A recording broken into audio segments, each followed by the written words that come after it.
Hi, everyone. We're going to call this meeting to order now. It is 7:03 p.m. on September 12th, and this is the 10th public meeting of the City of Portland Police Accountability Commission Subcommittee and on Research. If the Spanish language interpreter Talia or Luis can please give the information in Spanish.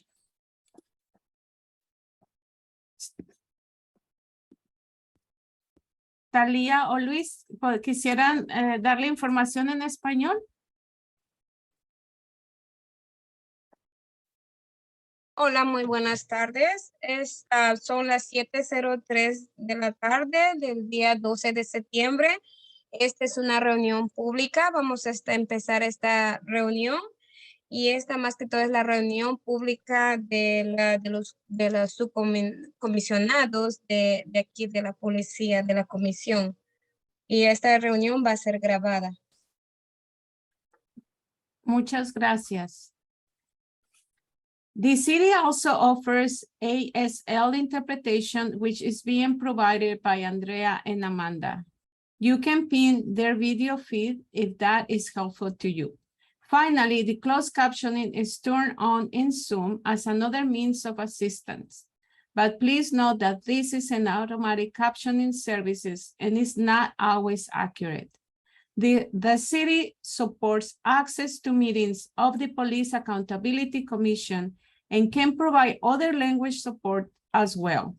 Please email in advance of future public meetings, either as a response to a public meeting notice or directly to policeaccountability@portlandoregon.gov to ask for other access assistance, including interpretation into other languages.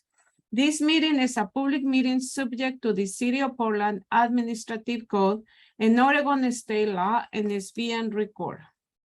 For this meeting, the chat function is enabled for commission members to communicate with each other.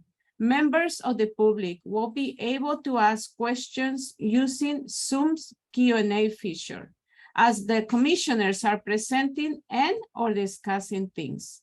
If attendees have questions, please feel free to submit them through the Q&A. We hope to use this feature to help guide our conversation during the meeting and future meetings and agenda topics. We'd like to be clear that not all questions will be answered during the meeting, but if answered, both the question and answer will be visible to you and will become part of the meeting record. To access this feature, please click the Q&A icon on the middle of the screen. Now on the next. For the commissioners that were present at last Thursday meeting, we make a change on the part of the land acknowledge. Although the city has asked for a moratorium on land acknowledgement, the co-chair had received a request from a PAC member that some form of land acknowledgement continue. We would like to recognize the limits of any land acknowledgement and the harm that can be done by inadequate or the respectful land acknowledgement. We're working to find a respectful way to continue to center Indigenous voices. Now we're gonna have a moment of silence.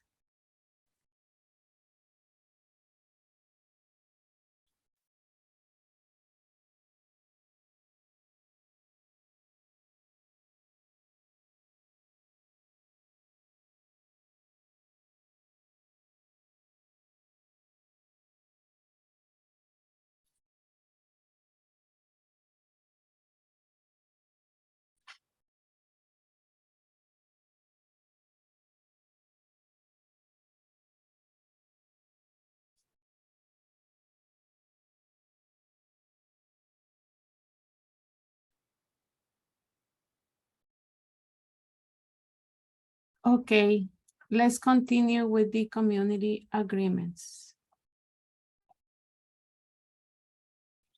We're gonna review the communities agreements in our own. Each of us is gonna read it and reflect on it, the 2 pages of these community agreements.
Thank you. If I can see your approval that you abide to these community agreements. Everyone. Thank you very much. Thank you. Now I will pass it over to the co-chairs to discuss the timeline.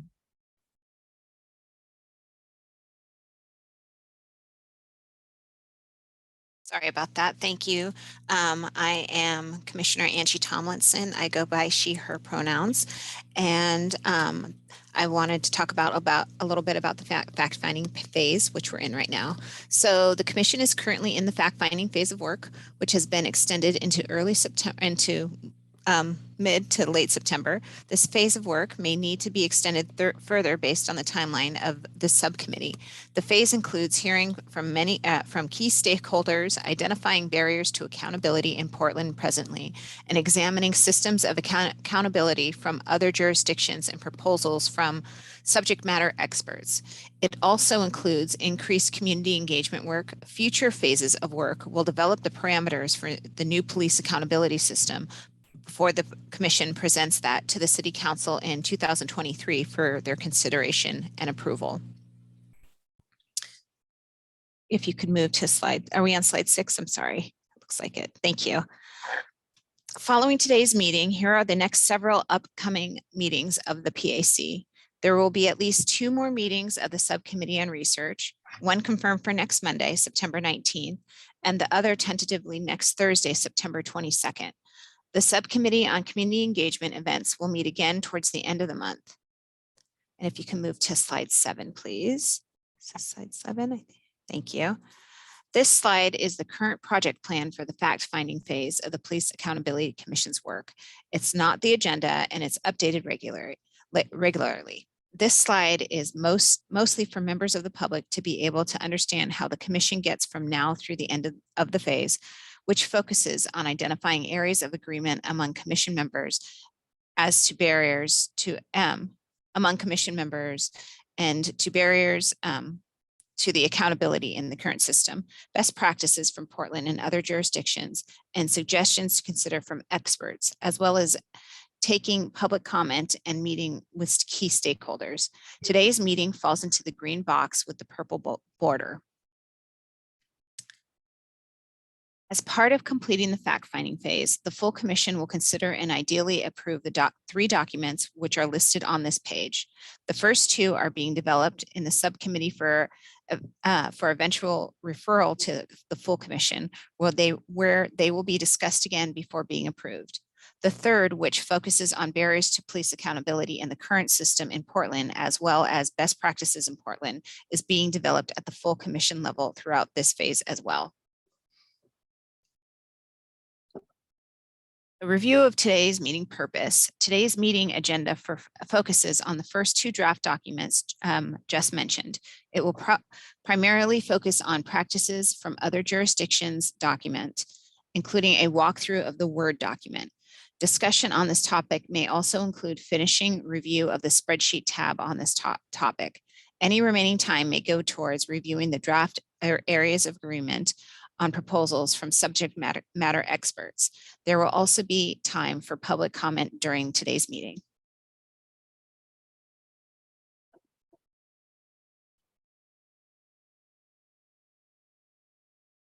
Thank you. Thank you, Co-Chair and Commissioner Angie. Now we will move into discussing the draft areas of agreement on best practice and practice to avoid from other jurisdictions. This will include reviewing the document, which has had some updates to the text. It will also include revisiting items flagged for further discussions.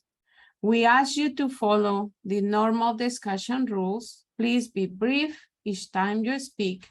Even though you can speak multiple times, please be facilitated and remember that we are now using a weighted stack in our discussions. Finally, please be forward-looking in your comments.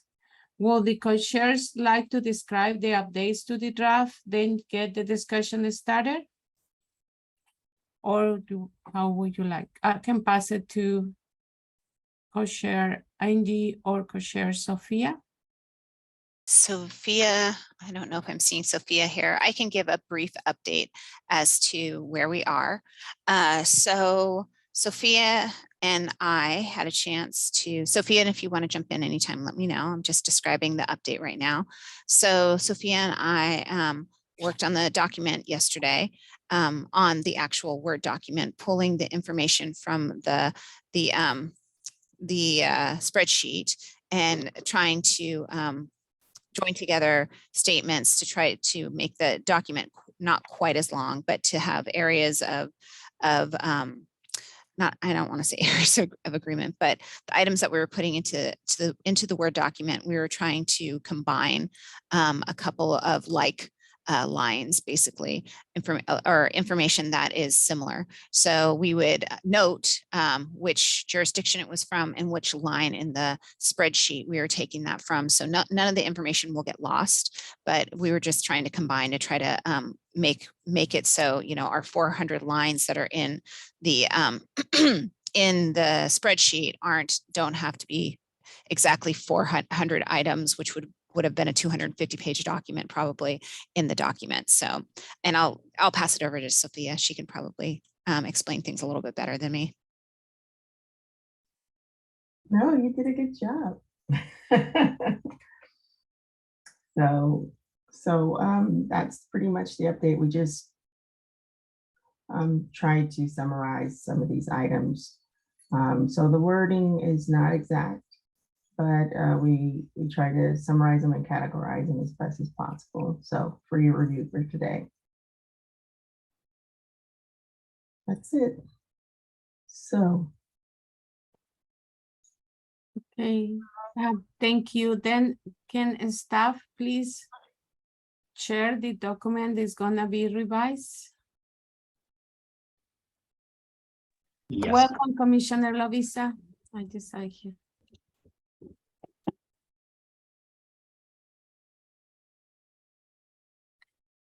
It is, at least to me, oh yeah, now it looks better, much better. Thank you. And we can do this either way, Co-Chair Sophia, Co-Chair Angie. I can read it, or we can go to the discussion, or you can read it and go section by section. It's up to you.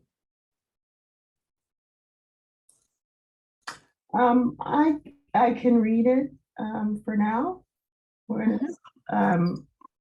My thought is, have we gone over this one already? I don't remember.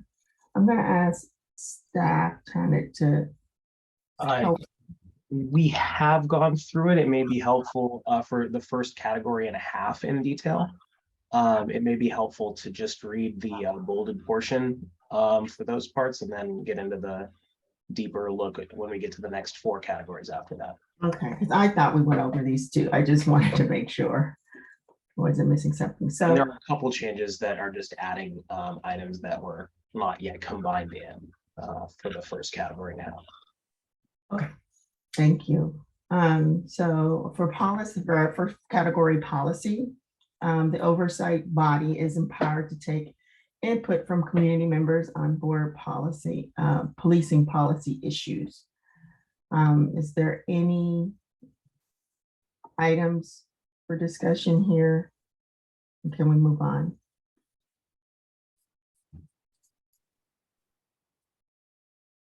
Okay. The oversight body can assess implications of alleged misconduct cases by review, including on policy, procedure, training, and take action after this assessment. I know we included the line items there. Are there any comments? Can we move to the next one? And I will pass it to Commissioner Dan. Commissioner Dan?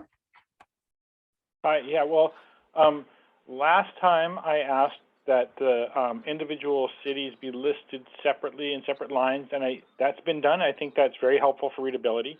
I think really, since each one of them is a different thought, maybe you can put a little asterisk in front of each one to identify that it's a different thought, because it's still, everything still all seems to run together to me.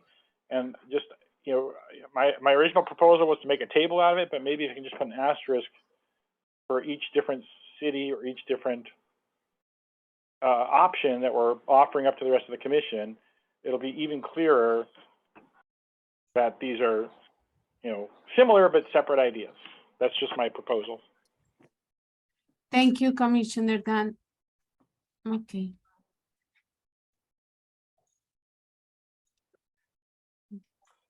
All right. All right. Next one. Okay.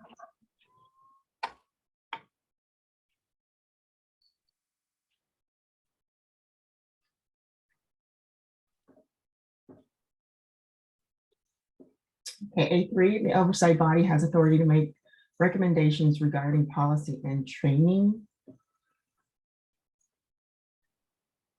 Any comments, anything standing out with the group? If not, we'll move to A4.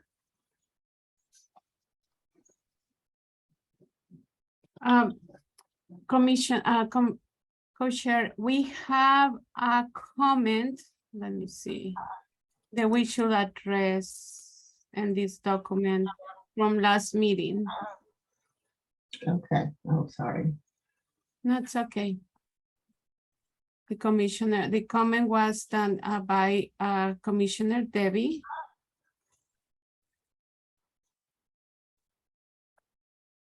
And that's another comment by Commissioner Monica. And the way to address is we can either open a discussion or ask for more clarification. That way we can resolve the comments. I'm not sure who, which cities is up here, San Diego. Let's see. Yes, Commissioner Debbie?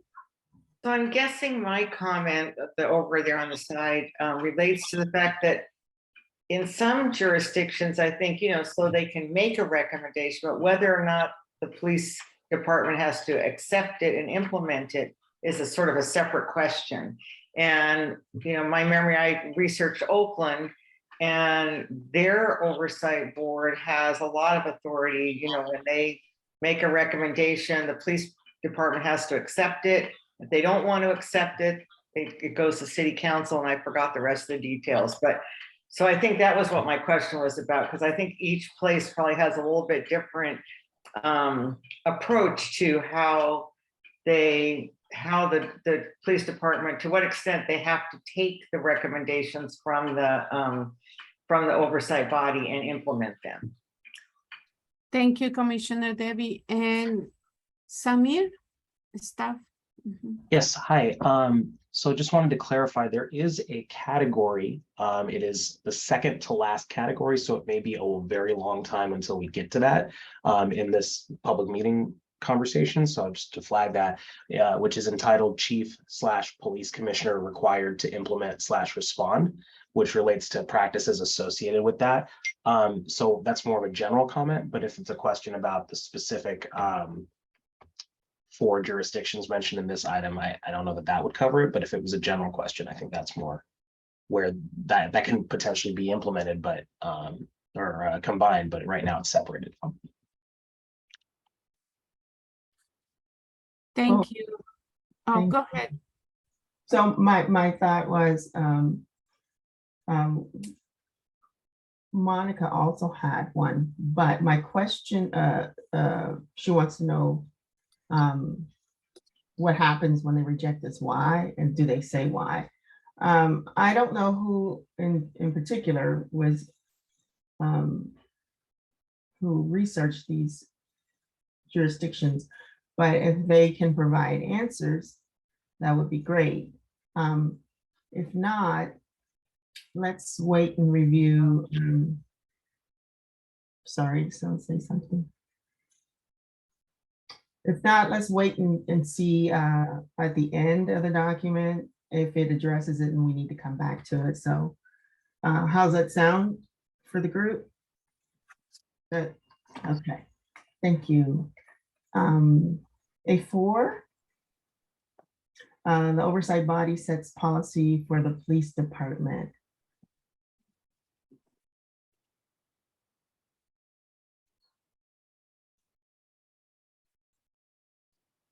Any comments? Dan?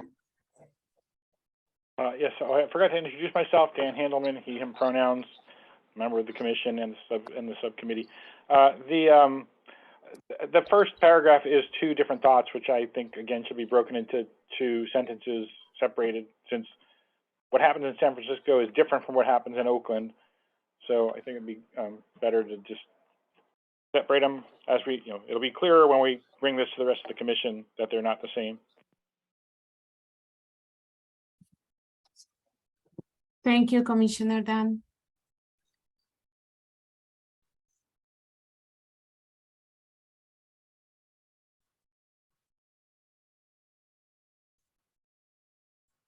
Okay, there's nothing else. We can move on.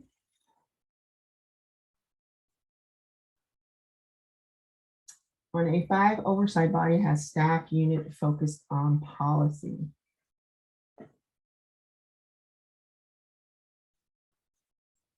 Any comments? Okay.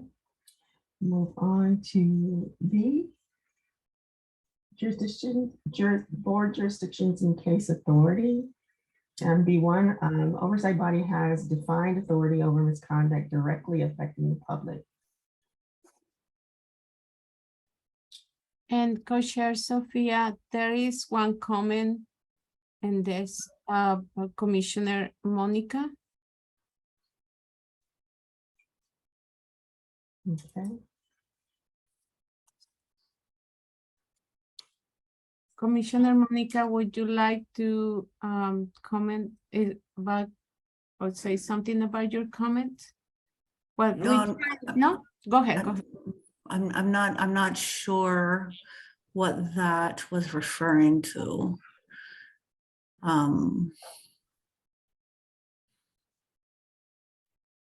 We can have a discussion. We can read your comment again and see. I suspect that the comment was addressed. Maybe the line was changed to reflect the comment. Not sure. Yeah, we just want to make sure that your concern has been addressed. I can't track all of the changes, but I wanted to check with you first. And we want to check with you first, Commissioner, but also Samir has, go ahead, Samir. Yes, this one was actually not changed, at least not the bolded portion of it. The only thing that changed was just adding the correct referencing. But if I recall correctly from the last meeting, Commissioner Monica, this had to do with limiting authority or potentially being perceived as limiting authority to only the misconduct that directly affects the public. There's another item about things like labor law violations and things like that, which timesheet violations and those types of allegations of misconduct. So that's what I think it was about, but I don't recall exactly.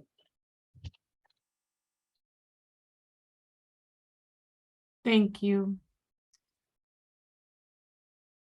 Is there additional, or can we open a discussion? What do we need to do to further discuss or resolve this comment? Can we mark it resolved? Oh, thank you. Okay. Thank you. Yeah. I was gonna ask Monica, Commissioner Monica, if she wanted, if that was okay with her. Commissioner Monica? I think I'm remembering my thought process. And I think what I was worried about was that there's specific lists of incidents that are being investigated, but it may not be all encompassing. And so it may be limiting to only include investigations that are under those lists, and that it would be best to centralize all investigations into the Police Accountability Commission with very few exclusions. Does that make sense?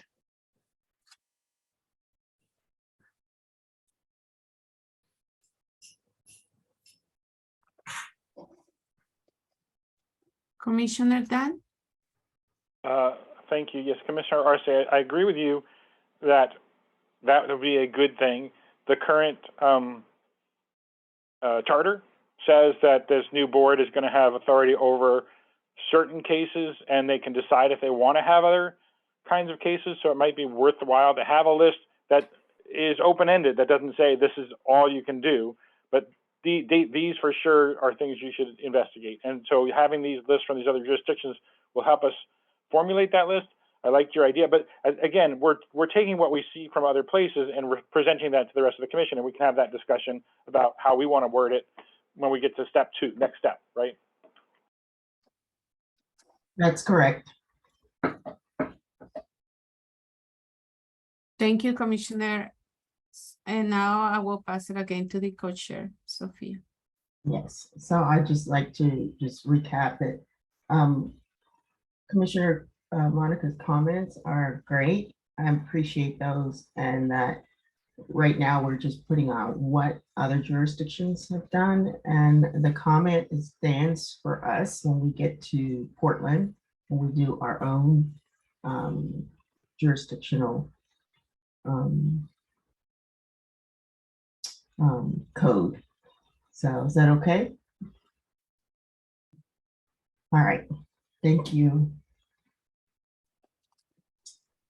On B2, the oversight body has authority to receive all complaints, even about items it may not have investigative authority over.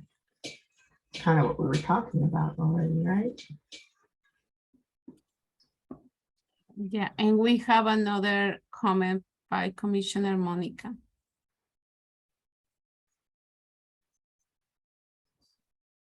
Go ahead, Yeah, Commissioner. that was it. Yeah, Okay. you got it. Making sure. All right. That comment is okay. So should we include Chicago into this section?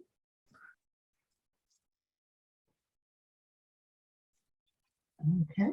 I did mean Philadelphia, thank you. I was going to say, thank you, so that's okay. We got it.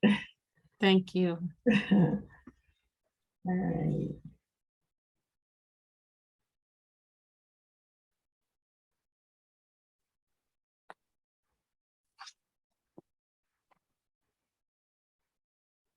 Okay. B3, the Oversight Board has authority to direct agency director to investigate cases. There's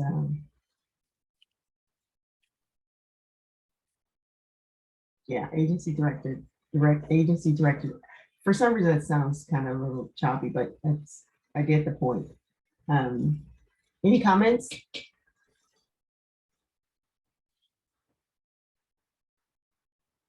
All right, keep moving, please.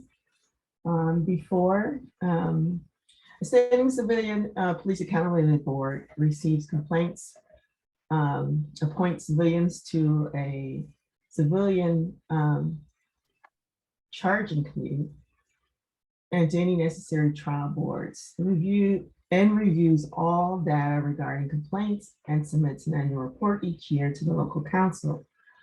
The civilian PAB identifies trends and makes policy recommendations about the complaint process. So the comment is previously flagged for further discussion and spreadsheet. Portions may be split and moved to other locations, either policy section, trial board, or hearing section.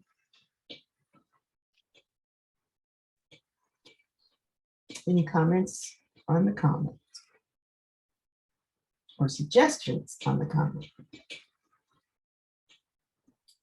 Commissioner Dan?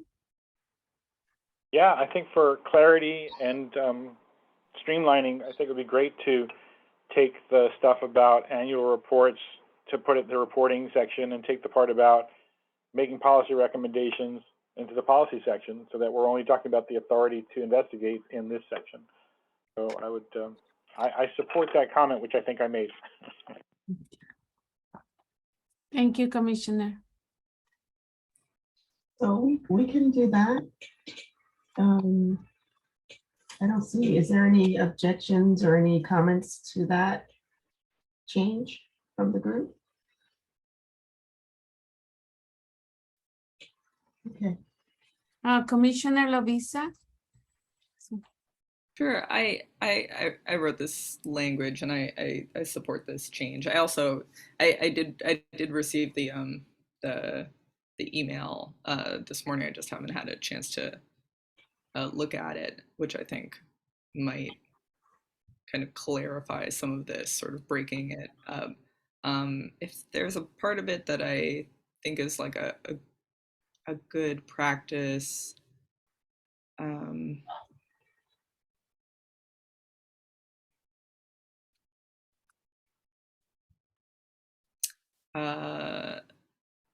the civilian board making policy recommendations.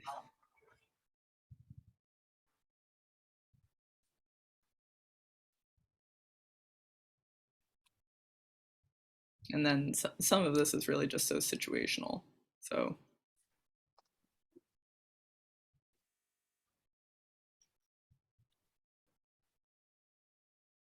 So Commissioner Lovisa, would you like to submit any changes from your email you said you had from this morning? I'm not sure if you got additional information or what you meant by that. No, I don't have a change. I don't have changes right now, but I can submit them via email. Okay.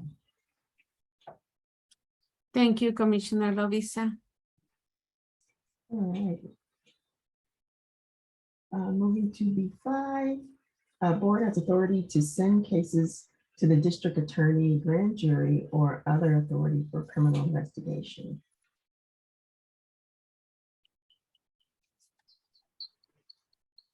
Any comments? Commissioner Dan? Can you scroll down a little bit? I just want to see if there's another sentence or not. Okay, so one of the things I'm still a little concerned about in terms of our presentation of this information is the continuation of the use of the term best practice, because we're laying out 5 or 6 different ways of something to happen and all calling them all best practices. So, you know, we sort of had come up with this language of practices to consider that I thought was a little more descriptive. in this, and we had a slight discussion last time about, well, if somebody wants to do something, but they don't have that power yet, should we include it? And I suggested we leave it in there. One of the reasons is because of this particular item, for instance, that is an authority that San Diego has the authority for, and I can't remember if that's the city or the county at this point, but that they've never used. I think that's San Diego City. So we don't know if it's a best practice because they haven't used it. So, you know, it's just, you know, that's kind of a broader meta question about what are we calling this document? And I know we were assigned to call the document something by the whole commission, but I worry about people from the outside looking at our work and tearing it apart and saying, well, you said that 20 different things are best practice, and those things aren't actually being used. So how can you say it's a best practice? So I think it might be worthwhile for us to use other terminology and then explain to the commission why we did that. And which is all a long way of saying, I think it should be noted here that San Diego has never done this.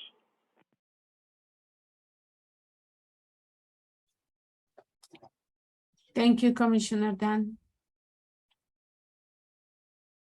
Okay, so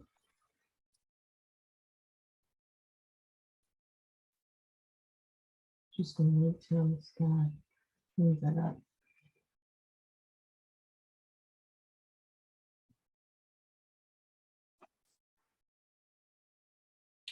So my comment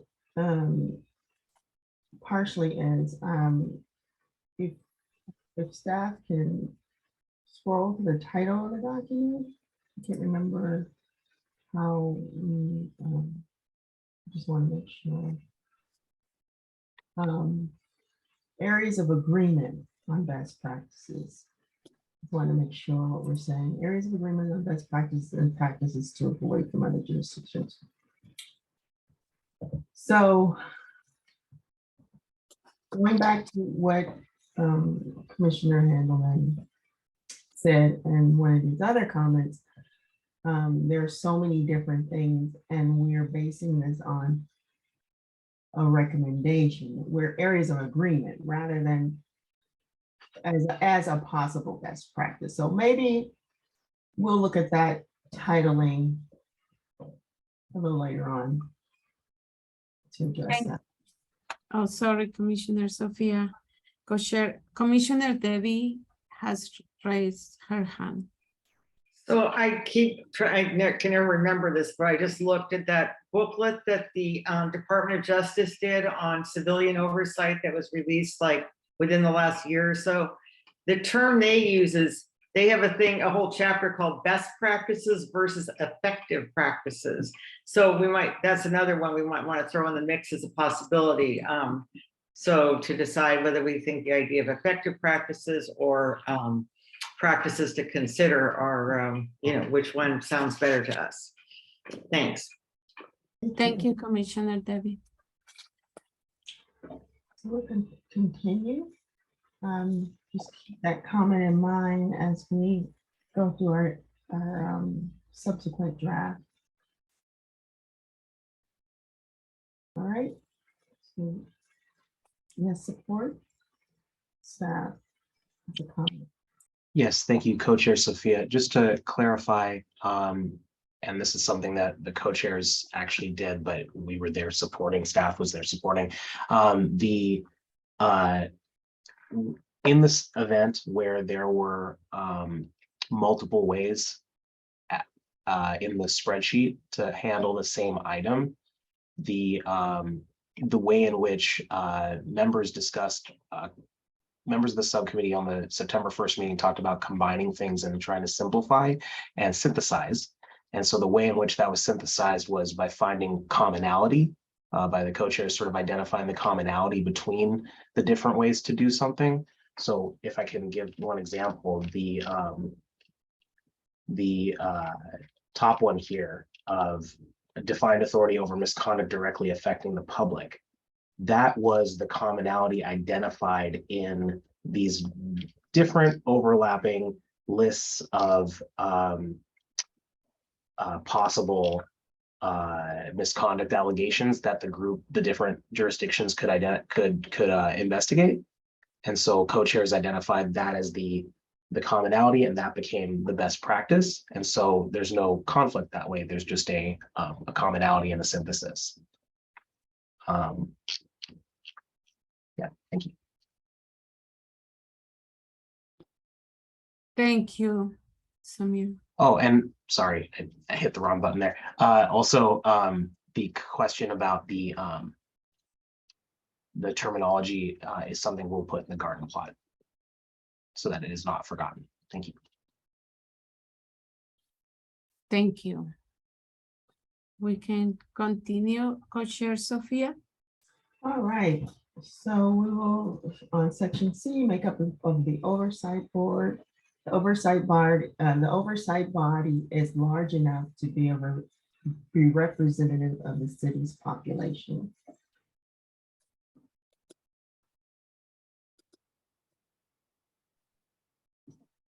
Any comments?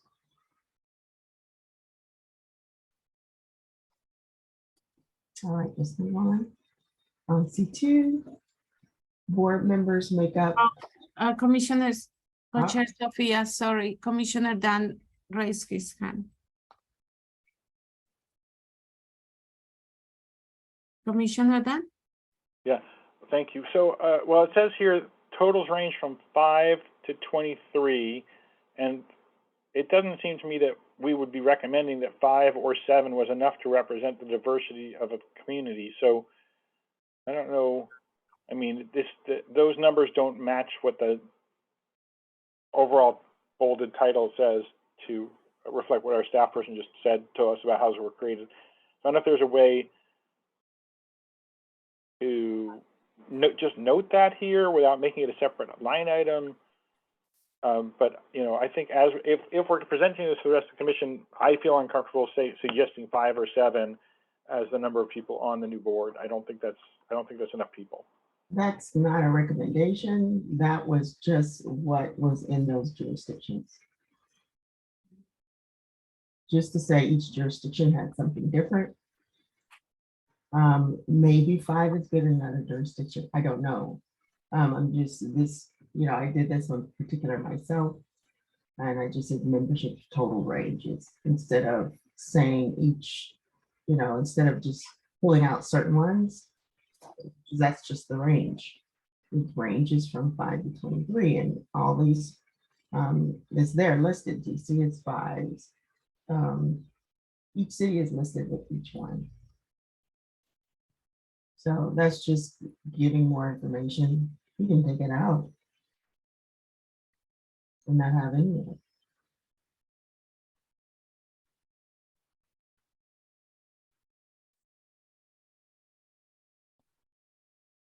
But it's just, that's all it is. It's not a recommendation. The recommendation is up top. Is enough. And that's for the board to go, whatever the board is to decide. Go ahead, Dan. Yes, I'm sorry, Co-Chair Sophia, but Commissioner Dan? Go ahead. Well, I'm just finding it confusing then that we're presenting research to everybody saying the body should be large enough, and it indicates there's some that have 5 and there's some that have 7 members. I'd rather pull those out somehow and just say, you know, I put San Francisco on a separate line, say, you know, and I don't know how to do it. So, you know, how about adequate membership totals range from 9 to 23 members. Washington, D.C. has as many as 15. I can type it into the chat, maybe. Yeah, you get the drift when you're trying to make this into a summary, when you have this information. If you leave it out, someone will say 5 is not there. So yeah, it's a range, membership totals range. And for Washington, D.C., 5 could possibly be enough. I don't know, it's 5 to 15. So, you know, I think the point is that it should be large enough to represent the city's population. That's my thought.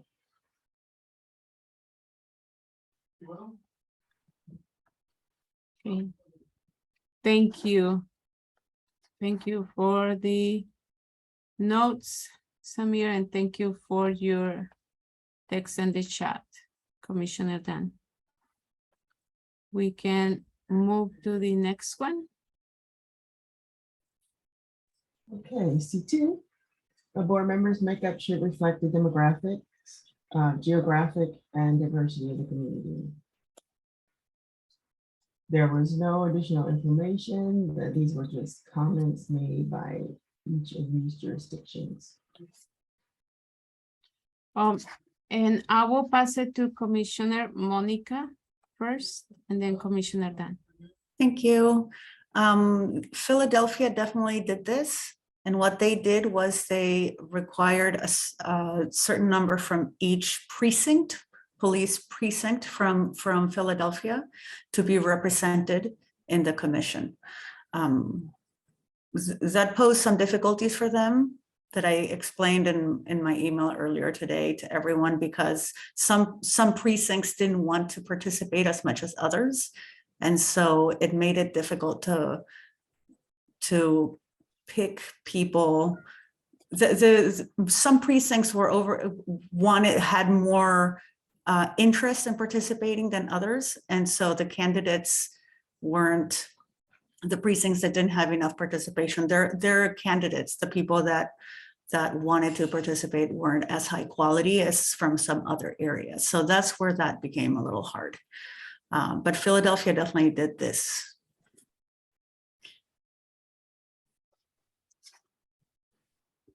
Thank you, Commissioner Monica.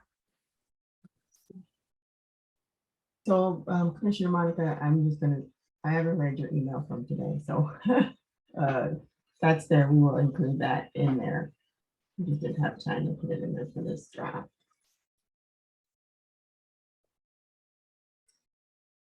Thank you, Chair Sophia. Go ahead, sir. Just want to make sure any other comments we can move on. Okay, C3. Selection criteria for membership includes subject matter experts.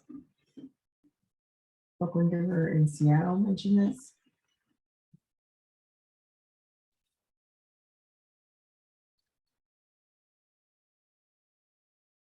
Any comments? If not, let's move on to C4. Designated alternatives for the oversight body. That was in Oakland. Any comments? Okay, let's move on. Section D, selection of oversight board. Oversight body is appointed by council. It's identified in San Diego and San Francisco. Any comments or any additions? Jurisdictions that maybe an email or something. Okay. No comment. Then we'll move to Commissioner Dan. Yes. So the first sentence here, it sort of sounds like somebody was trying to create a reason why it's important for the city council to help pick the members, but it sort of makes it feel as though that's the recommendation of this subcommittee. So, you know, my opinion, I would just pull out that whole top thing and just leave the examples underneath without that introductory line, because I'm not sure why it's needed. Just extra words on our document that's already really long. I'm not sure where that came from, but it may have been on one of the spreadsheets. I couldn't say at this moment.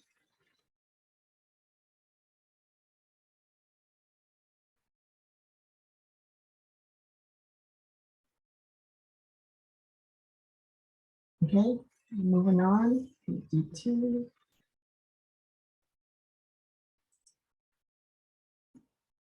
If you could, Co-Chair Sophia, if you could just give a moment, there was something in the chat that I need to put into the notes. Oh, okay, sorry.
Yeah, feel free to continue, Co-Chair Sophia.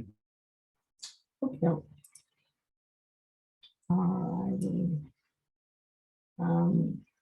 Do board members take an oath? Sorry, board members take an oath and sign affirmation upon appointment and reappointment. That's in San Diego. We have, there wasn't very much information there, is kind of where that comment is, swearing in of board members. Is everyone okay with that, or is there any other information from San Diego City that may have not been there? Commissioner Monica? I kind of feel that that is standard practice for anybody who's going to work as a role in a commission, that, we did the same thing. I think we all, so I think I don't think we have to put that in there. I think we could take that out completely, but I don't know, it's a thought. Yeah, I thought you were gonna say we didn't need to put in an example. Because we do it. But Yeah, Commissioner Dan? Well, my thought is that there may be people who see this as a barrier to participating. They might not want to sign an affirmation and swear an oath. And, we should decide if that's something we want to forward on to the city council or not. So, it may be standard. It may be something we agree that should happen, but I think we should just have it there so that it doesn't happen by surprise, and or if we think it shouldn't happen, we can take it out.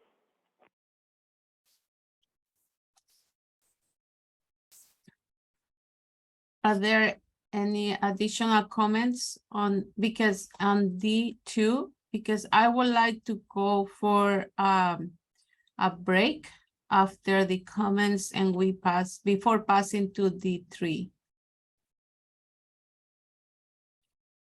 Any additional comments?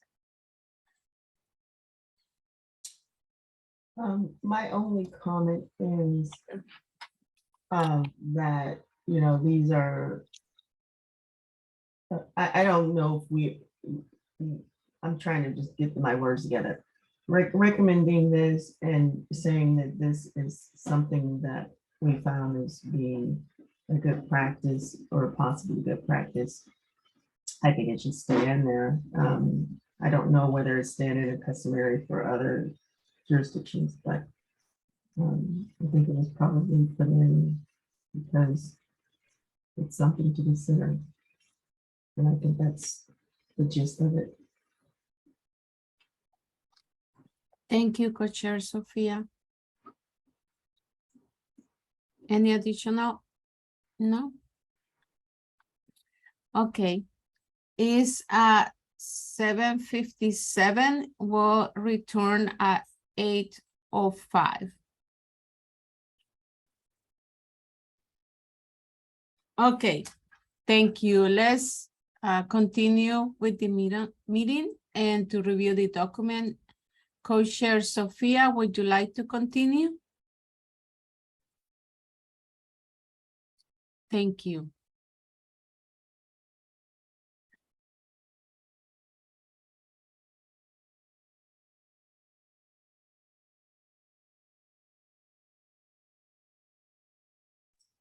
All right, I lost my mouse. Couldn't figure out where I was at. There's like too many screens here. D3, community members apply. Community members apply, and staff screens applications for before passing them on to the appointed authority.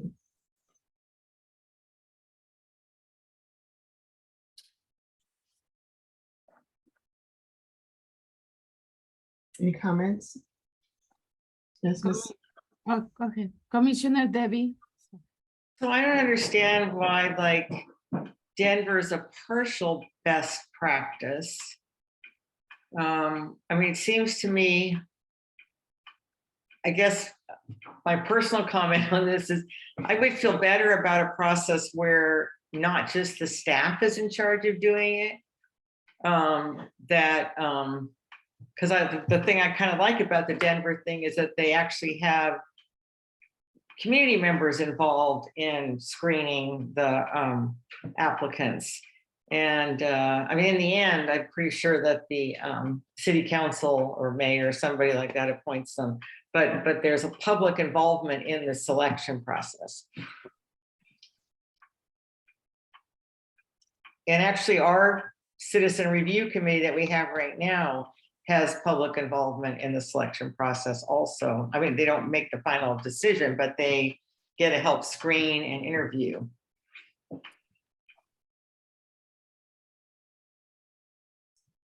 I have a question. Is this for people, community members applying to the board? Or I guess I'm just not clear. Applying to be on the accountability board, or yeah, I guess that's Mhm. Mm.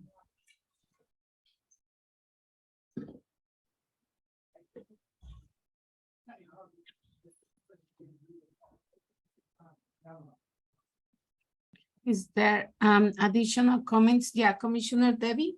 Yeah, so I would just suggest that right on the Denver one, just don't say it's a partial best practice, just say the way Denver does it is applications are received and screened with interviews conducted by a nominating committee.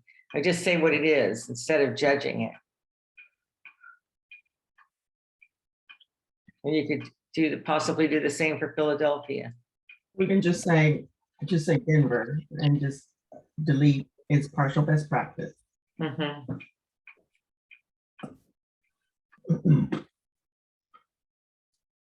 Okay, same with Philadelphia.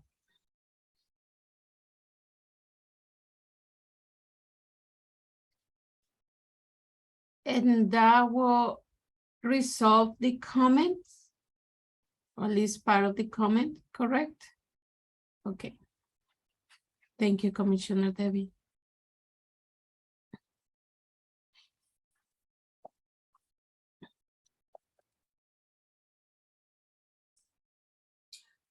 Terms of removal and oversight board members.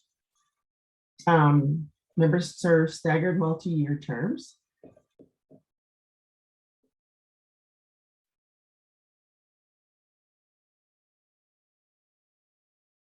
Any comments? Okay, and we move to E2. Members may apply for renewal up to a total maximum length of service. Renewal applications are evaluated and considered by appointing authority.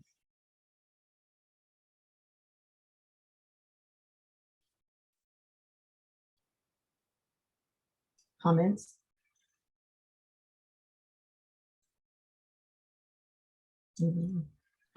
Commissioner Dan? So this is bring a little bit more to light to me that the first one of these, I guess E1, where it says that the staff, where is it now? Oh no, it was in D, where the staff was screening the applicants. Maybe she should just say applicants are screened before being passed on to the appointing authority, and that way we can cover the ones where the community is involved instead of saying the staff part down. Thank you, Commissioner.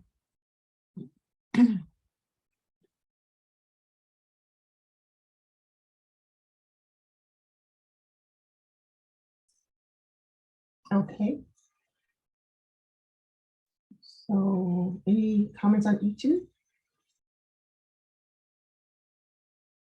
If not, I'm going to move to E3, please.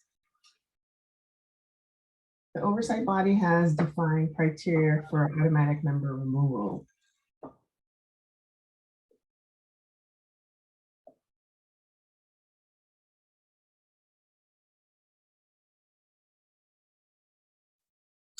So there's some categories: attendance, membership activity, for removals, administrative removals, ethical and policy violations.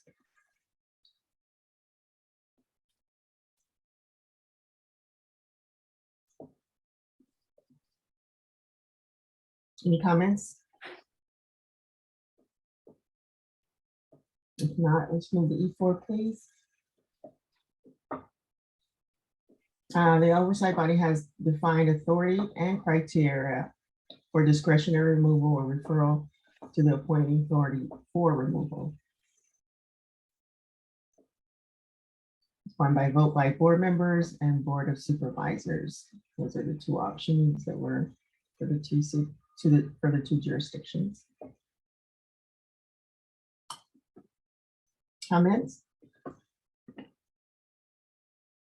Okay, moving to E5, please. Members whose terms have expired continue to serve until the replacement is appointed.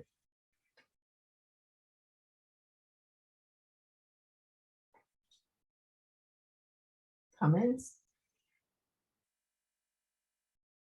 No comments, we can continue.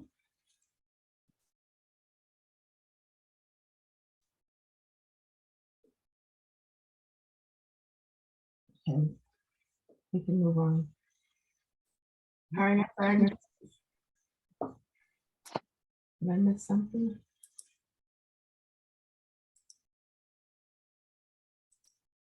Okay. No. Hiring and firing of chief or staff. The oversight body hires, manages, conducts reviews, and can choose to hire the executive director of the oversight agency. So Washington, DC, San Diego, New York have some additional comments or additional some differences that are listed. Any comments? Okay. If not, let's move on to the public nature of meetings and hearings. And I will pass it to Samuel. Thank you. I just wanted to clarify for members, we said there were 6 categories. There was a version issue here. And so there are actually 2 items that I've seen in a draft that aren't in this version for this category. So this is a partial completed category. Just wanted to be upfront about that. The other 2 items that are, in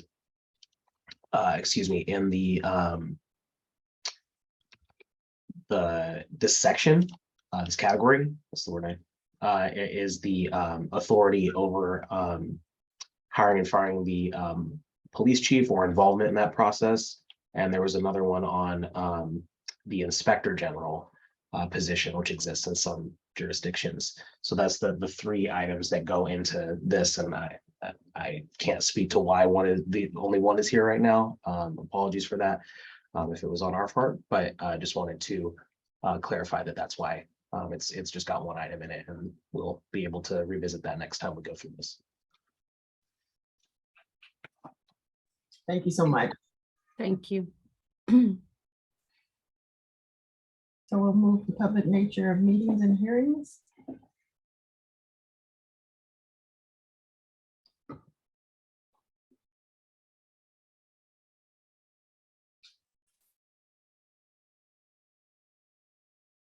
Meetings are open to the public with participation throughout. Comments? Okay, 11. Open / transparent proceedings of misconduct cases in Oakland.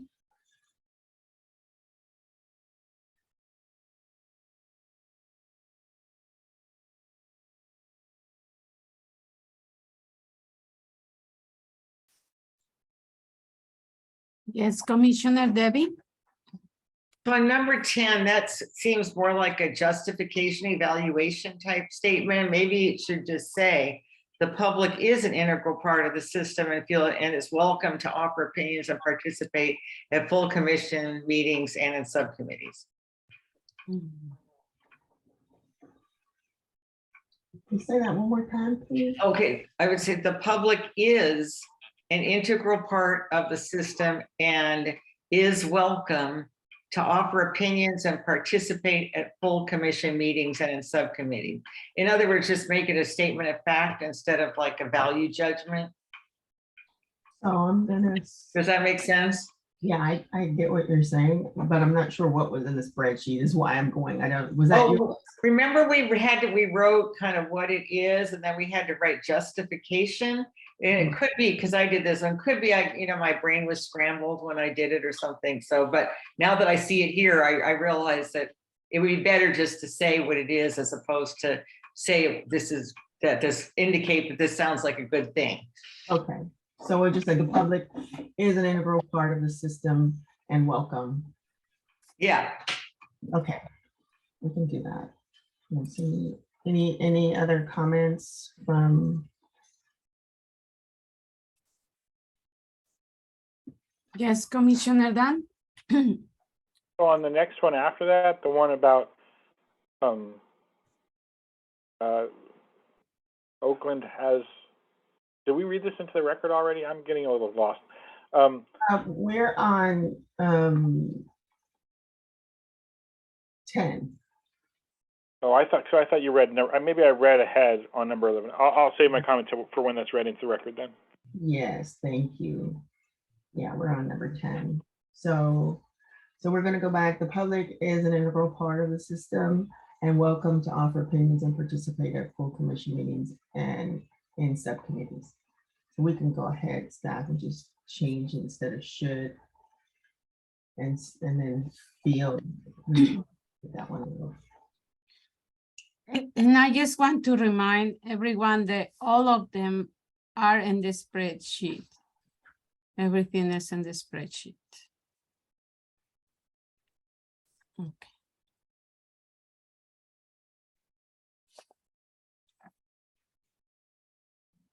Okay. Oops, sorry.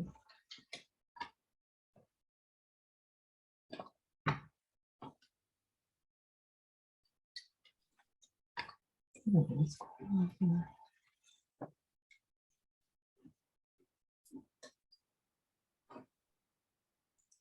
Look at that.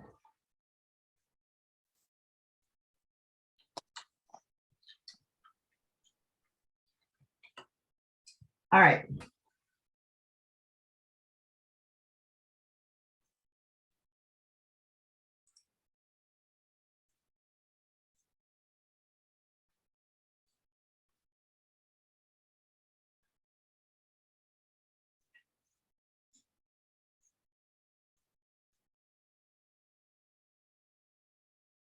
All right, sorry. Let's go to, oh, let me wait for staff to finish. Sorry. I'll finish. Okay. Number 11, open transparent proceedings for misconduct cases as identified in Oakland.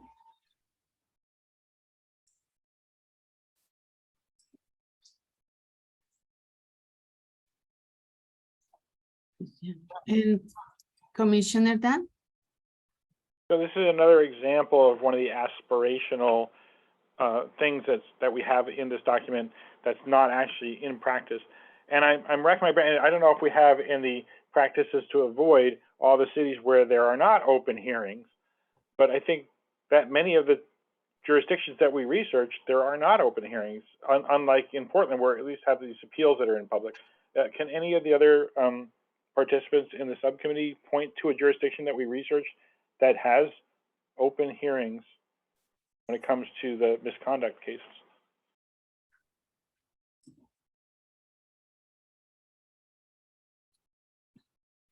I don't think so.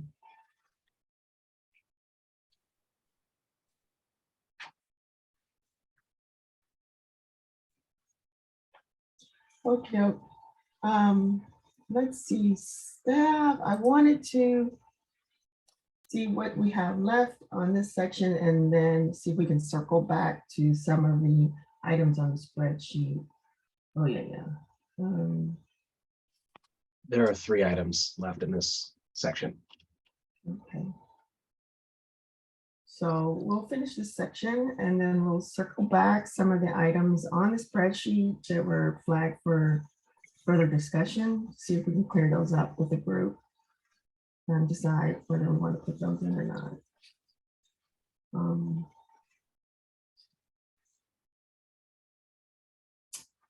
Is that it for 11? We'll go to 12. I just want to make sure we're finished with that before we move on. Commissioner Hanneman just had a question, but I don't think there was anyone who had anything in the jurisdictions. So let's go to 12. Sworn officer appeal hearings are open to the public. Is identified in Seattle.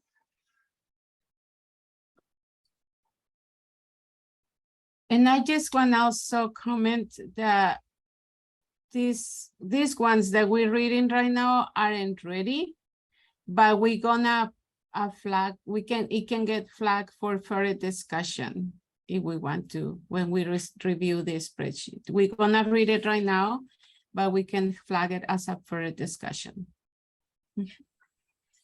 Thank you. Okay. And I see a comment of Commissioner Debbie saying it looks like there are some open appeal hearings in Seattle. Thank you, Commissioner.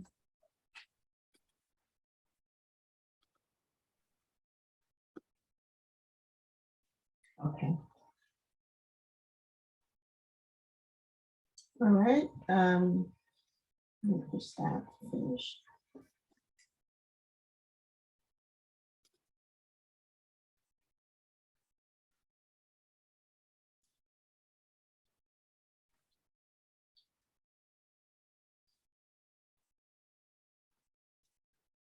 Okay, regularly scheduled community oversight board public meetings with agency director, chief of police, and manager of public safety. Any comments?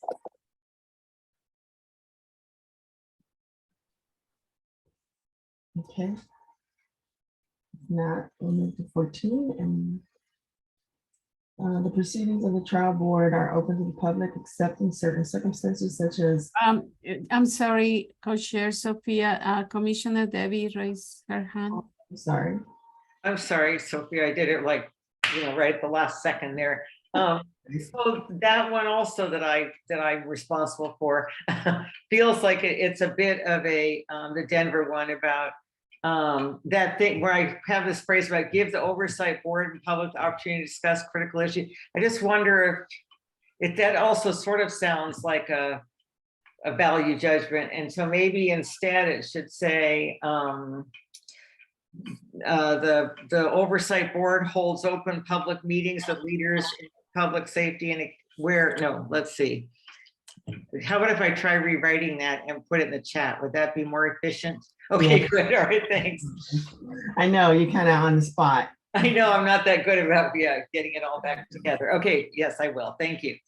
All right. And as Victoria stated, these ones we haven't gone over with the fine-tooth comb, so there's always subject for other little things to change when we see the next draft. But I appreciate that. Maybe it'll help get us there sooner. So we'll do just 14 really quick and then move on. And Commissioner Debbie, would you like to say something or you just forgot to lower your hand? Oh, That's okay. Thank you very much. All right. The proceedings of the trial board are open to the public except in certain circumstances such as to protect the identity of a victim. The subject officer may not be compelled to testify. I'm wondering, I'm not sure if this one was flagged or not, but are there any comments off the bat? Commissioner Handelman. Yes, please. Thank you. I think this is, so, okay, I guess I'm starting to understand what we're looking at now. So this part hasn't been combed over like the other ones were. It feels like two or three of these could be combined and say public hearings are important.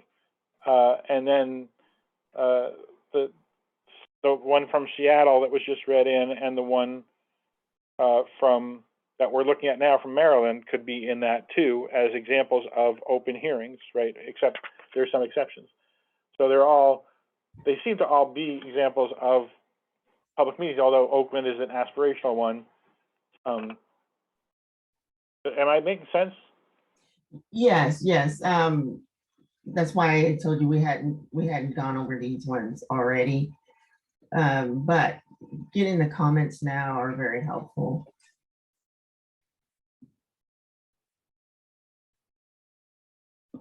Okay, if that's it, we will shift to the spreadsheet. And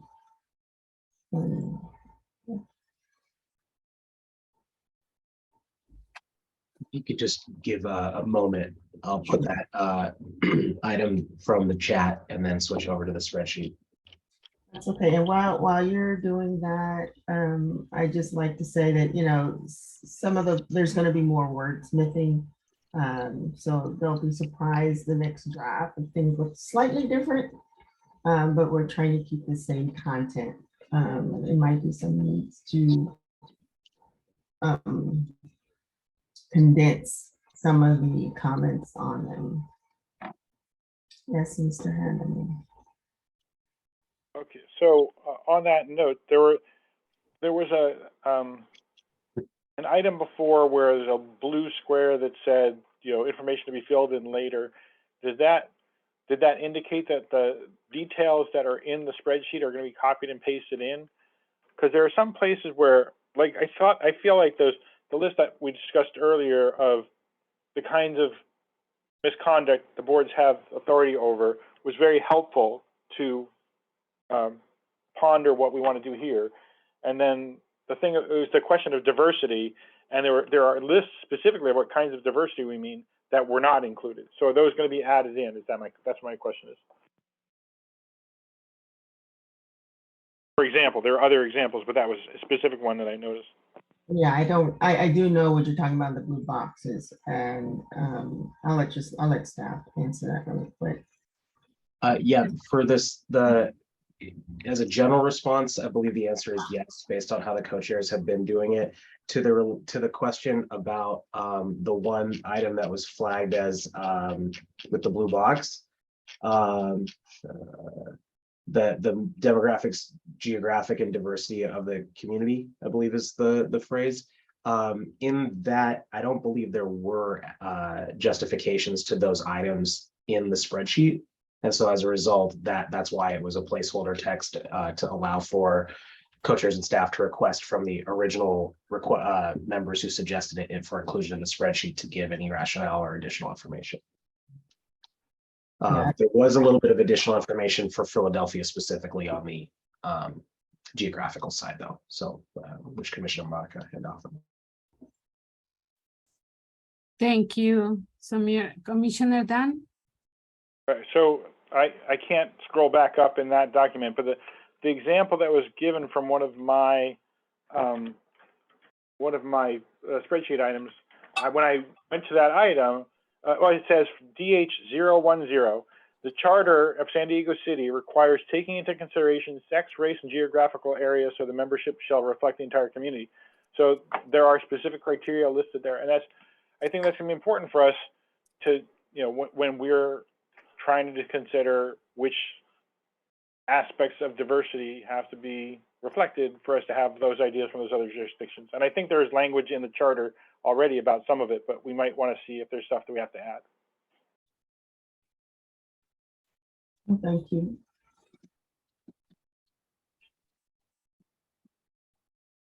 If we're ready to move on, let staff bring up the spreadsheet. Oh, Yes, now before that, Commissioner Monica.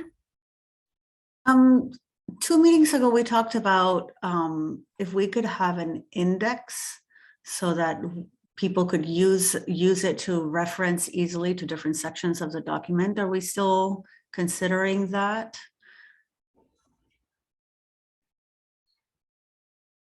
I'm gonna say, yes, I haven't thought about it yet. Right now, we're just trying to get to the document to have something. So it's not out of the picture, but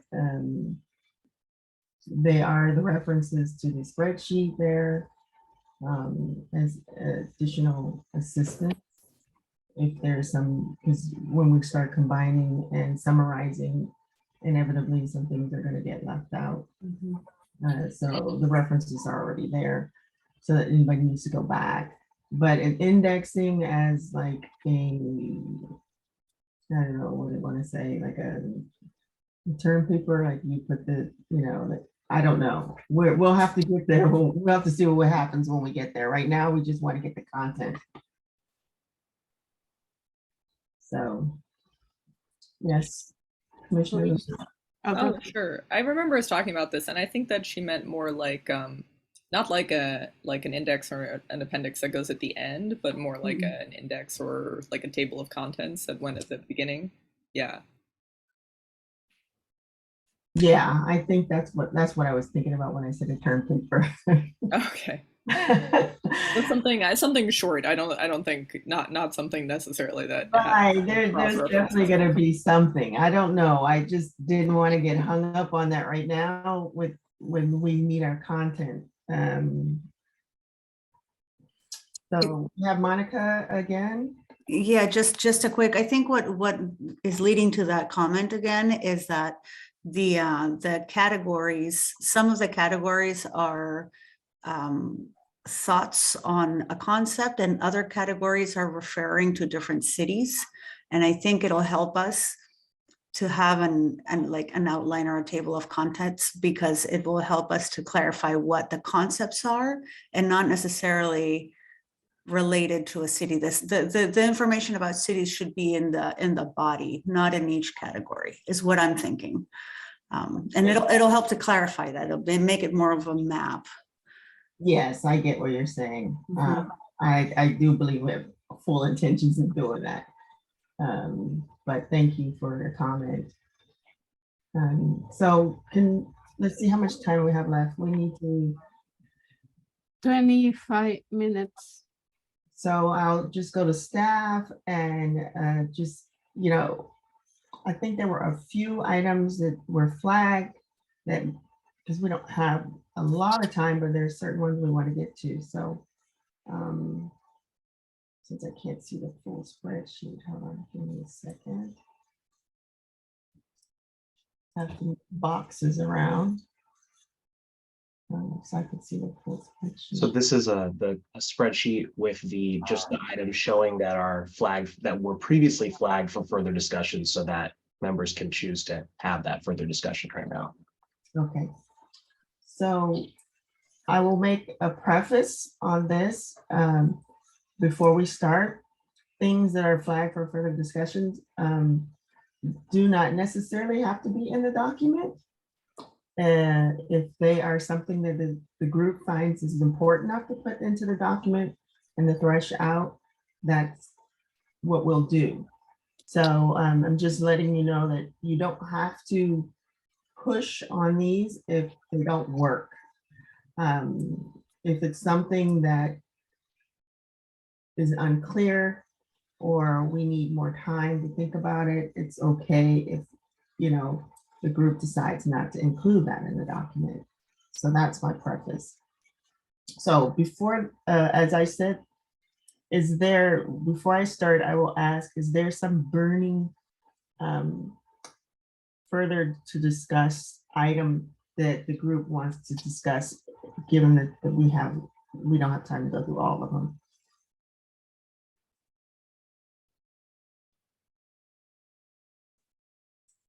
Are any starting points? No?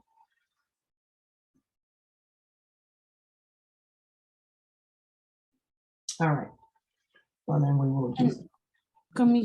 Co-chair Sophia, and for the further discussion, the question will be, as you mentioned it, is this a practice you want to replicate or emulate or need more information? That way we can resolve this discussion and comments into the document.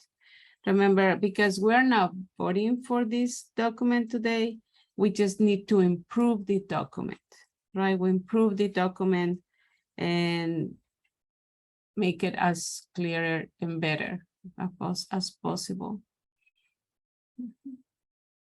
So Victoria, would you like to facilitate that, please? Sure. Okay, let me move.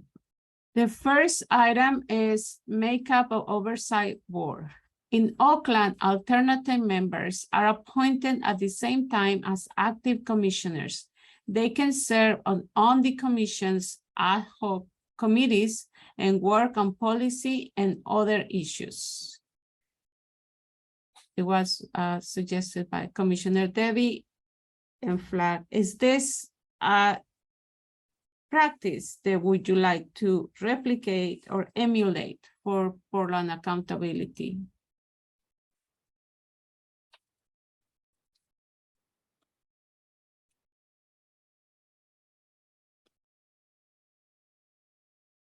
I can see Commissioner Monica. Yes, I think so. I think it would help to have a group of alternates that are ready to jump in and that are already involved so that they have some idea of what kind of work they're going to be doing once they get on board. Okay.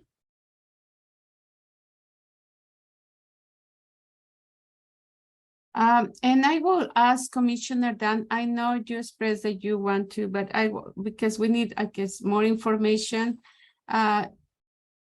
What would you, because you marked it that you wanted to discuss it. Is there anything that we need to discuss, further discuss, Commissioner? No, yeah, thank you. No, I think when we get to the point where we're introducing this concept to the commissioners, we should have Commissioner Arce said what she just said.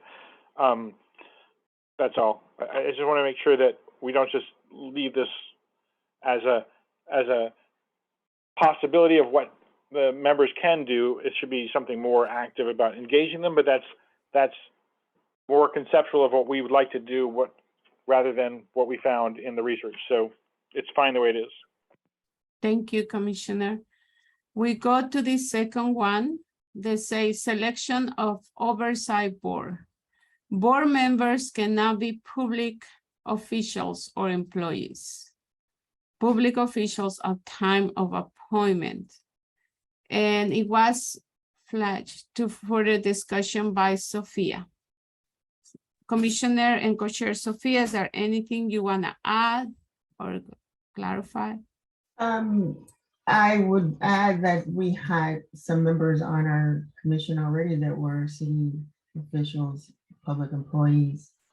So I'm not sure if that's something that we want to say as a best practice for us. I don't think it's a caveat of, do we really want to do that?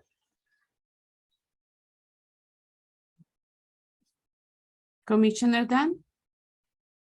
Well, just to be, clear, we're not making decisions about officers' jobs and discipline here. We're just talking about how to set up a system that's going to do that. So I think whether or not somebody who sits on the board should be able to be a public employee or not is a different question about who's sitting on the commission that we're part of right now. Well, I understand, Commissioner Dan, this you suggested as practice for the board. And we're working for the board. Is that, yeah, Commissioner Angie? When it says public officials, that doesn't only mean police officers, though, I would imagine. I mean, I guess we would have to clarify what public officials or employees are. If it's, public officials of a police department, that would be very different than public officials that have worked for the city of Portland or the county of Multnomah or well, this would be the city of Portland, I think. So just a clarification would be needed there if we're I think, if we're talking about a best practice or something that we don't want to use. Thank you. My thought is that there are some caveats already in our charter about who can be on the board and who can't. So I'm not even sure if that's something we want to put in there. Do we just keep it as a further discussion? Or we just ask a note to clarify exactly what it means for description of who will be a public official?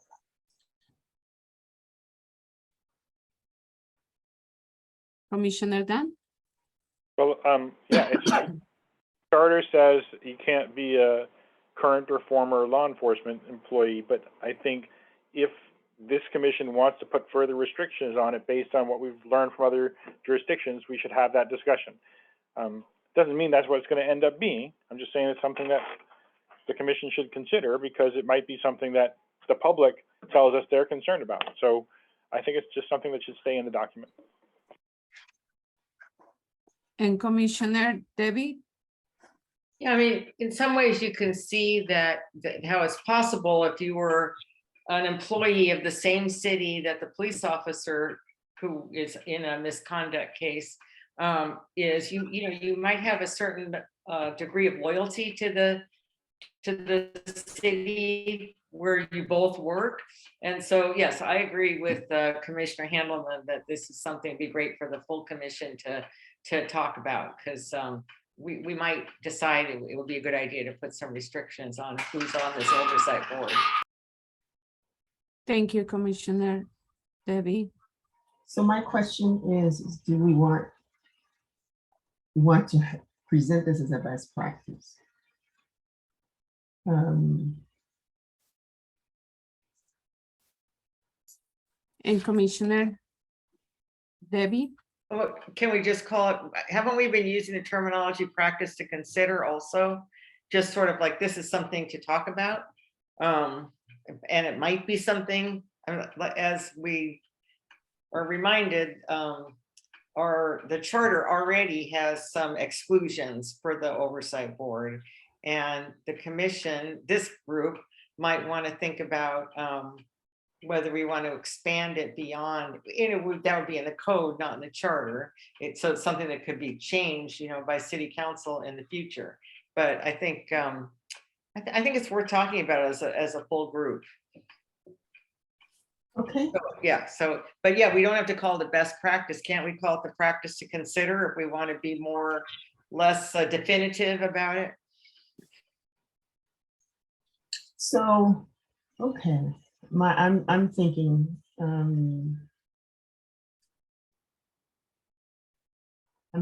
this one, I do think the full commission possibly, but my thought is, as I said earlier, not everything has to be in there, but there's always going to be this document, or actually I call it the working document, right? This is really what we're working from. So I will just keep that flag. I'm not feeling all that great about it right now. So let's keep it flagged and let's move on to the next one. And I guess it's me again, okay. Similar concept. Thank you.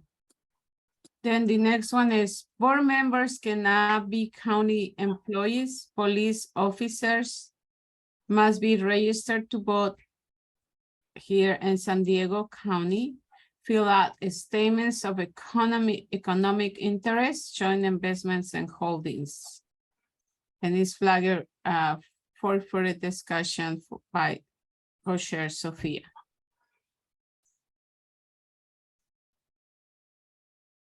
Yeah, there was a lot of things in that one, similar to the one above. The restrictions may cause some problems, considering that we already have members on our board, and I don't see a problem right now, but I think we should keep it flagged for further discussion. Thank you. The next one is members of the CRB requirements. Living in Philadelphia, no background in work for the police may be a sworn member or past member of the city, municipal, or state police department, or current officer in a political party.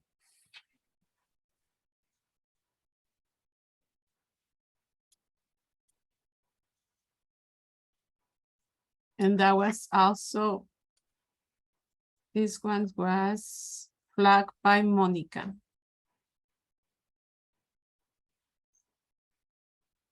Commissioner Monica? I believe it was just flagged because it hasn't been implemented yet and it remains to be seen. But the difference in this one is that they, to serve in the review board, you cannot be an officer in a political party. So it's tries to not be a partisan institution, which I think is important. Thank you. What that means, you would like to consider for a discussion, or you would like to consider as a best practice? I would like to consider it as included into the document as another example of what one jurisdiction has done. I can't call it a best practice yet. And maybe practice to consider, right? Practice to consider, okay. Thank you. Okay, so we all agree that we can unflag this one?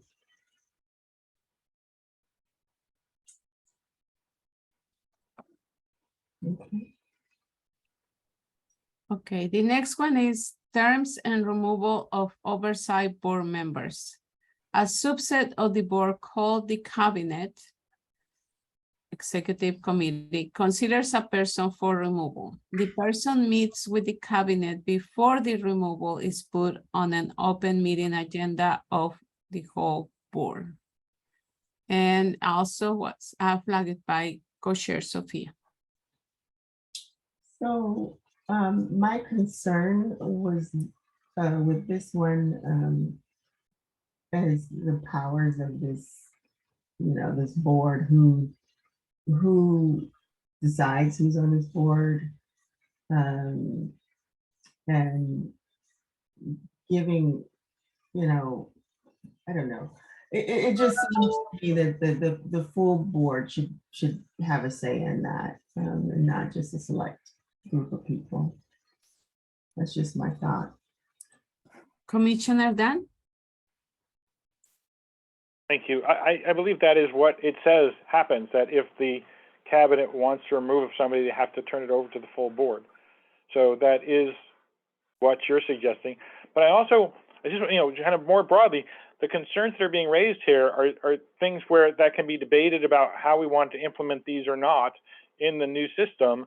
And I think we should just present them to the full commission for vote. And in the past, we've had a lot of discussions around things where, like, one person suggested something and it ended up in a document that we either adopted or didn't. But it seems like I'm a little concerned that when concerns are being raised by the people who are going to be putting the document together, that those might disappear without the input from the rest of us. So, the fact that you're hearing from some of us here, I hope that you'll consider that, leaving these things in just for discussion, even if you don't agree with them, that they should be put forward for the full commission to consider. Thank you.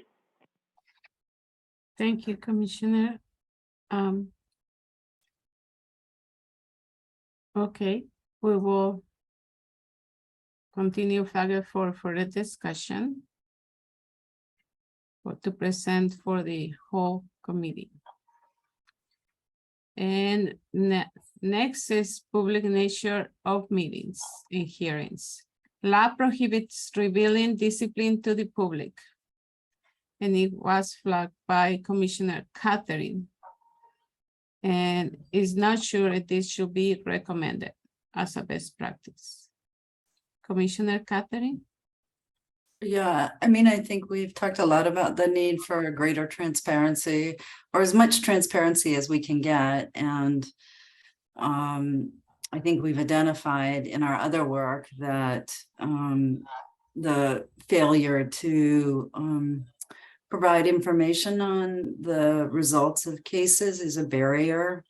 So I guess I understand this may be required under collective bargaining agreements or the law or whatever, but I guess I just don't think it's a best practice. I think it may be a required practice. So that was the only thing I was flagging. It may be something that we have to work with, but I don't think it's something that we would recommend absent a legal requirement. So that was the point I was trying to make. Thank you, Commissioner Catherine. Commissioner Dan? Yeah, for the record, I went back to the original spreadsheet, and this was listed as a practice to consider for that very reason that Commissioner McDowell was just stating. It was not listed as a best practice. So I don't know how those categories got changed, but that wasn't the recommendation I attached to it. Thank you, Commissioner Dan. Staff? Yeah, so co-chairs and staff went back and watched, I believe it was 2 meetings ago, in which Commissioner Dan stated that the reason that items were designated as practice to consider were that they were that you personally did not want to mark it as a best practice yourself, but wanted it to be discussed for potential inclusion as such. And that essentially was interpreted as that the 2 terms were interchangeable. And that might have been a misinterpretation. If that's the case, then, you know, there's three boxes that it can go into, and it's probably worth figuring out which box it does go into for each of these items. And that might be helpful to ensure that it's reflecting each commissioner's individual views if they included a line in the spreadsheet. And would appreciate any guidance from the individual who's putting each line in. Thank you, staff. And there has been some of this flag for discussion that has identified a practice to consider, not as a best practice. But okay, let's go to the next one, and then we will go to a public comment. Okay, the last one is meets monthly but optional in August and December.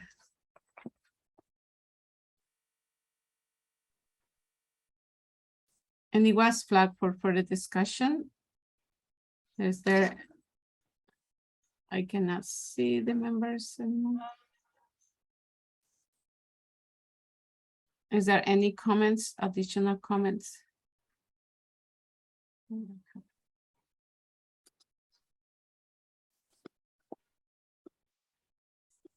not sure who flagged that.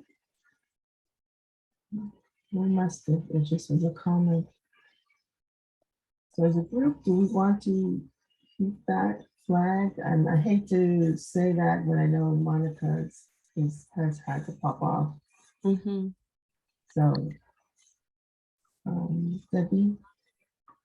I was thinking about how, like, oh, sorry, Sophia, did you call on me? Yes. Okay, all right, I just wanted to make sure I heard you right. Yeah. So I think leaving this idea there might be helpful because, like, in our current code, the CRC is required to have meetings at least 4 times a year. And so we might want to have something like that in ours that kind of does like the bare minimum. And then of course they can meet as often as, I mean, way more than that, but they can't meet any less than that. And so, so not that we want to follow this August and December thing, but it will help us think that we might want to include something like that in our final proposal and talk about it as with the full group. You know, as I was reviewing a lot of these, this has come up and it's probably going to be in another section as well. Meeting frequencies. So I've been seeing it a lot. It's been a pretty common thing. So we haven't gotten to that yet, but that's what I was thinking too, somewhere on those lines. Then Okay. so we can remove that, but we still need to check with Monica, see if there's just something in particular we didn't we hadn't seen yet. So let's move on.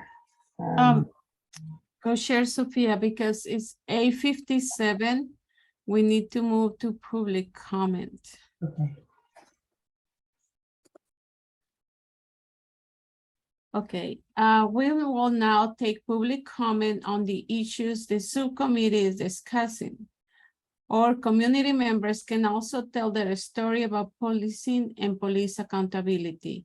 We ask members of the public to keep their comments or questions to 2 minutes in length and raise their hand in Zoom if you like to speak.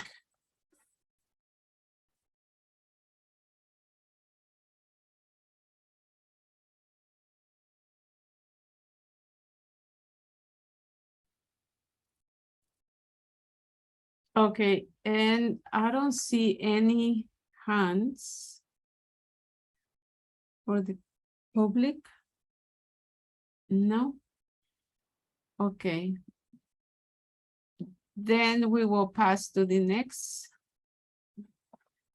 And for the next, I will pass it to facilitator Dr. Christine Moses for the garden plot. Yes, thank you so much, Victoria. So this evening I have the rewrite of the adequate membership totals. And so staff is going to rewrite that from the comments that were in the chat. A conversation that needs to be had is best practices to practices we recommend, or effective practices, or practices to consider. So what is the naming of the document that you're creating? Staff will add F2 and F3 to the document that you reviewed. Number 13, there was also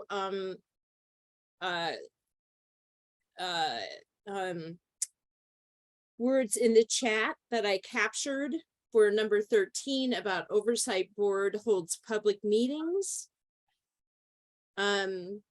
List specific language for spreadsheets at some points about specifics. So making sure that there's those specific lists get listed in the larger document. Create an index of content of the spreadsheet or a table of contents. Ensure that there's a separation of concepts versus cities. And Debbie gave us a reference to the Multnomah County document that's in the chat. And then a continued conversation with the full board about restrictions on board membership, people currently employed by law enforcement agencies or past law enforcement agencies. That's what I captured for this evening. Are there others? And before I pass it to you, Commissioner Dan, I also need to pass it to the co-chairs if they want to add to the garden plot. Commissioner Sophia and Commissioner Angie. No, I just, Commissioner Sophia? yeah, I wanted to ask that there was something he specifically said that we were going to add to the garden plot, and I forgot what it was. I didn't write it down. It was mentioned. Dr. Moses did though. So yeah, I don't remember which one it is. I just remember hearing it. So sorry. Yeah, Dr. Moses, you did a wonderful job capturing the garden plot. Thank you very much. Commissioner Dan, you can keep it brief because we have to continue. Go ahead. I understand. That last point, though, Dr. Moses, was about other employees, because the restriction on law enforcement is already written in the charter. So the discussion that we need to have with the full board is about whether other public employees should somehow be excluded. So just to make the clarification on that. Thank you so very much. Thank you, Commissioner Dan. Very good point. Thank you. Okay, now we going just to staff. Do you want to say next steps about the meetings? We have two more meetings for this committee. Go ahead, staff. Mhm. Thank you. There is one confirmed scheduled meeting for this subcommittee on a week from today, Monday, September 19th. There will also be at least one additional, probably exactly one additional meeting of the subcommittee that is tentatively scheduled for next Thursday, September 22nd. That'll be confirmed tomorrow evening or Wednesday morning, and it'll be published what the exact date of that is. Thank you, staff. Now, I want to say thank you to all the commissioners who attended today's meeting and for your contribution and dedication and passion. Thank you. Thank you also for the interpreters supporting access to the meeting of the Police Accountability Commission and its subcommittees for all Portlanders. Also, finally, thank you to all the members of the community for attending and contributing and being here. Thank you for the facilitator, Dr. Christine Moses. Thank you very much. Remember, you can give advance public comment prior to future meetings. You can sign up for emails, updates on the PAC's works as well. The next meeting of this subcommittee is September 19th. It's now 9:04 and this meeting is adjourned.